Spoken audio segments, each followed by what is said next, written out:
Sonic, Mario, Crash. What do these three franchises all have in common? They're all platformers. Well, what would you do if I told you that I found a game better than not only all three of them, but basically every other platformer you could think of? You'd probably want me hung by jumper cables, but before you try and send me back to hell, shut up and listen while I tell you why A Hat in Time is the ultimate platform.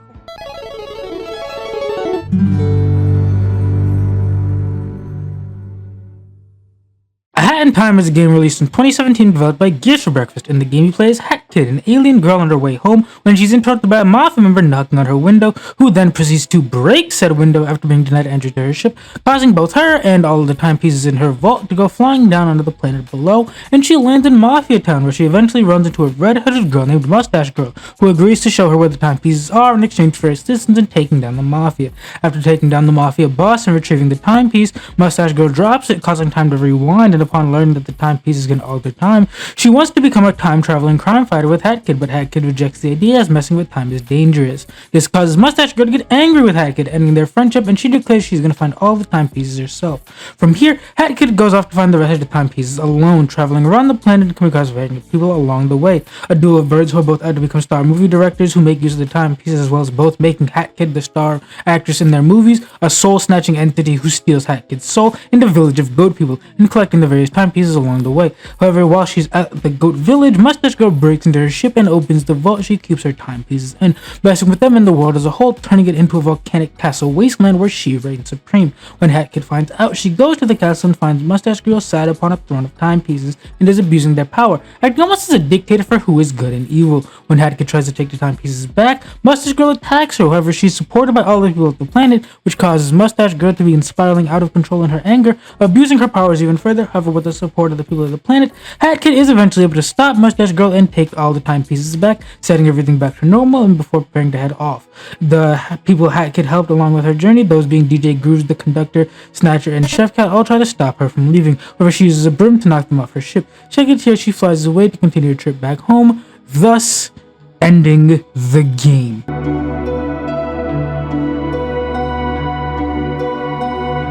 While the story for the game is very simple, it's very heartfelt and sweet. It's also pretty short, and for something so short and simple, it's very well written. The game plays it safe for the story and choosing to put it in the background, it still manages to tell a better story than most AAA game studios nowadays, simply by making entertaining and enjoyable characters. The conflict between DJ Grooves and the conductor is hilarious. I love how the conductor is meant to be a play on those Hollywood heads who swear a lot, but since he can't actually swear, they replace the term with peck-neck. You no good, dirty peck-necks! Snatcher is also a super entertaining character, a genuine funny jackass even after he steals your soul. Hell, he gets annoyed anytime he sees Hat Kid again. Moreover, he gets so annoyed by her that he bans her from the forest, and anytime you come back, you interact with him, he'll tell you to get lost. I also really like the story of Mustache Girl because all she really wants is to free her hometown from the Mafia, but for her desperation to quote-unquote beat the bad guys results in her literally destroying the world after stealing the timepieces and fucking with everything, thus becoming the bad guy whose actions bring everyone together solely to defeat her. I love characters whose whole story is the whole you become what you swore to destroy sort of thing. It's the reason why I love characters like Magneto, Haruka, and Anakin Skywalker. It's kind of sad to see, especially because she genuinely thinks she's doing a good thing, not realizing she is the problem. Then when you see her unconscious at the end of the game, and you get the choice whether or not to leave her a timepiece or take them with you at all, it doesn't seem to make a difference to the ending, but I usually tell that fake-ass Red Riding Hood to get kind of the fuck. But you can leave her a timepiece to help her fight off with the Mafia.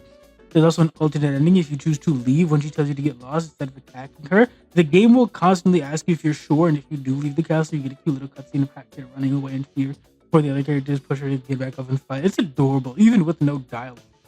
This game's story is really heartfelt and entertaining, but like I said earlier, the story really does take somewhat of a back seat, as they chose to focus on the gameplay, which at its core is just simple platform gameplay, but builds on that in a variety of ways, namely the badges and the hats. The hats will have various different effects and abilities, which are mostly used for exploring and finding various things like pawns, games, in-game currency, or getting the yarns, which are necessary to make the hats, as well as different skins that change the appearance of the hat, and colors which change the appearance of Hat Kid.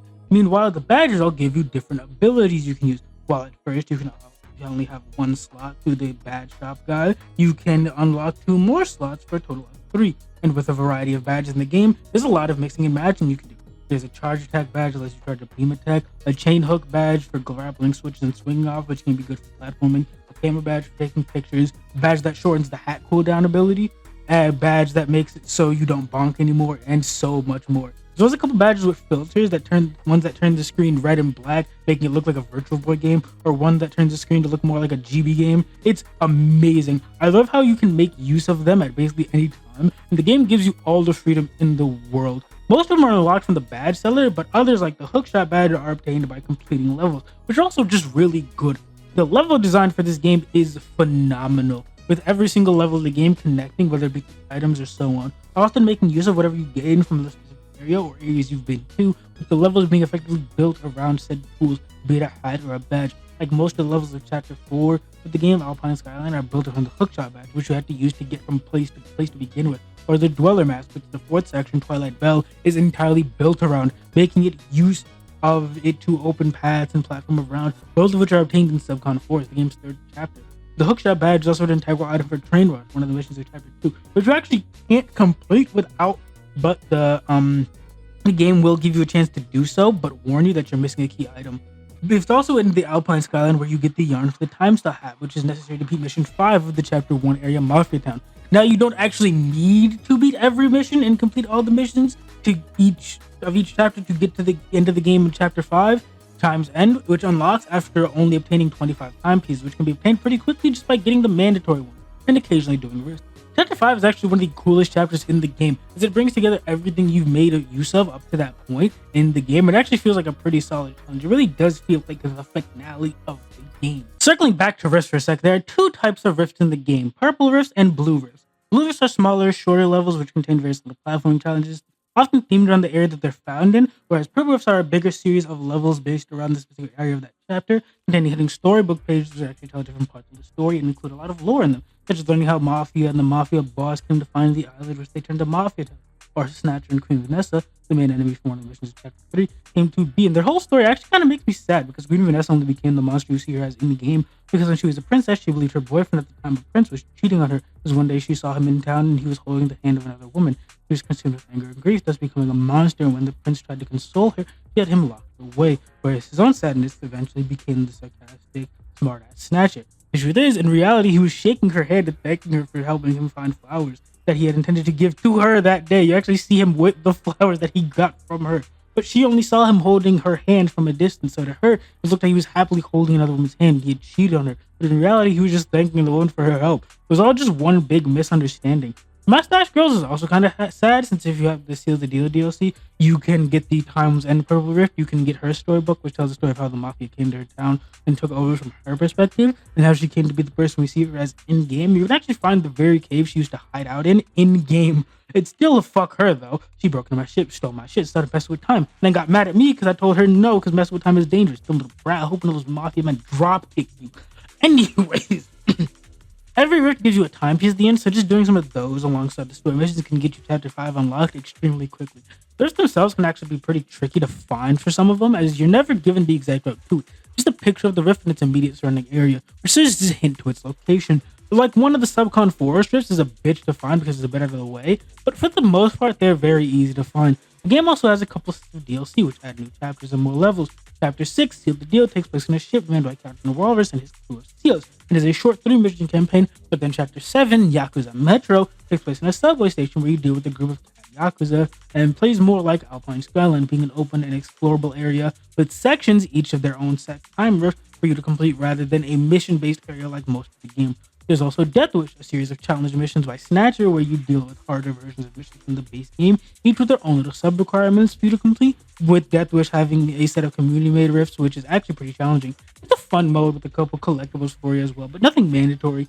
And if you mess up too many times, the game will offer you one of the greatest things ever, peace and tranquility, which makes it significantly easier to beat the level. You even get a cute little dance from Hat Kid to go with it. This game is jam-packed with content and lore, and everything feels great. Movement feels poppy, smooth, fluid, and fast, very responsive. And anytime I found myself making a mistake, it always feels like I, as the player, made a mistake rather than me fighting with the game.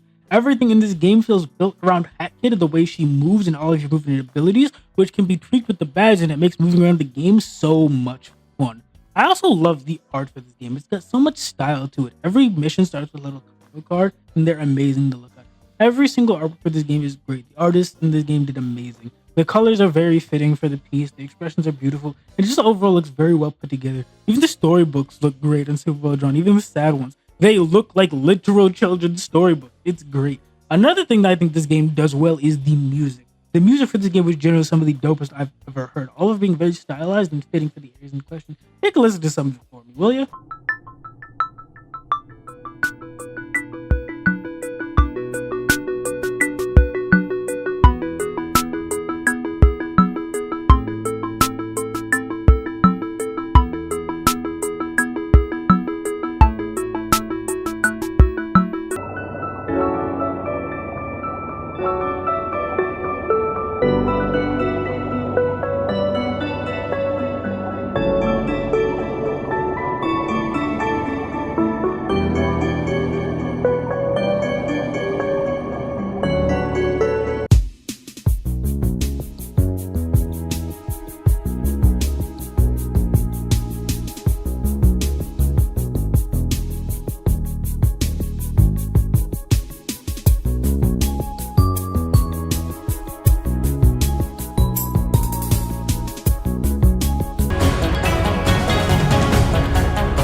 And that's just some of the dope ass music from this game. This game also has a pretty great voice acting. While there isn't a crazy amount of voice acting in the game, the voice there are is great. Afia Yu, the voice actress of Lucky from Fairy Tail, and Sawada from Horror Mia as Cat Kid is adorable. The conductor is voiced by Zaid Derbobis, the VA for Joker from Persona 5. The Bachelor is voiced by Mick Lauer, the VA for Abakio from JoJo Part 5. The VA for Haru Kuma from P5 and Sumigumi from Scarlet Nexus, and T voices Chef Cat. Hell, the receptionist of Deadbird Studios voiced by fucking Jaw Trod, dude.